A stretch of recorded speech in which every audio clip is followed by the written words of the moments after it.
Christmas ట్రీని decorate చేద్దామా? ఇందులో క్రిస్మస్ ట్రీని డెకరేట్ చేయడానికి డెకరేషన్ ఐటమ్స్. అవునవును, ఈ గిఫ్ట్ చూసావా? చిన్నప్పుడు ఇందులో నిజంగానే గిఫ్ట్ ఉంటదేమో అని చింపి చూసాను. వావ్, ఈ బాల్స్ అందంగా ఉన్నాయి. మెయిన్ గా merry Christmas. Cute Santa Claus కూడా ఉన్నారు. ఇప్పుడు ఇవన్నీ నేనే డెకరేట్ చేయబోతున్నా. ఆగు, నేను కూడా పెడతాను. మొత్తం నువ్వే పెట్టేస్తున్నావు. లైట్స్ కూడా పెట్టాలి మరి. అవునవును, లైట్స్ నేనే పెడతాను. ఆగు.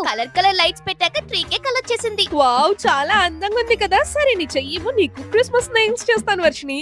ఓకే, నాకు క్రిస్మస్ హ్యాట్ అలా డిఫరెంట్ నెయిల్స్ కావాలి. Okay done, sure. ఫస్ట్ అయితే నీ నెయిల్స్ బేస్ కోట్ ఇంకా ప్రైమర్ వేసేస్తున్నాను. దీన్ని యూవీ లైట్ లో బాగా క్యూర్ చేసుకొని ఇప్పుడు నేను పాలిజెల్ తీసుకొని బాగా ఈవెన్ అవుట్ చేసి నీ నెయిల్ మీద పెట్టి టడా! ఈ మధ్య నేను బయటికి వెళ్ళి డబ్బులు ఇచ్చి నెయిల్స్ చేసుకోవడానికి బదులు ప్రొడక్ట్స్ కొనుక్కొని నచ్చినట్టు నేనే నెయిల్స్ చేసుకుంటున్నా. ఫైల్ అండ్ షేప్ కూడా చేసేసాం. ఇంకా సౌందర్య టాలెంట్ చూపించాల్సిన సమయం వచ్చేసింది. Art nail art. వావ్, ఇప్పుడు ఫైనల్ టచ్ ఇస్తే టడా! సూపర్ గా ఉంది కదా. అందరికీ advance merry Christmas. Bye guys. ఇష్క్యూ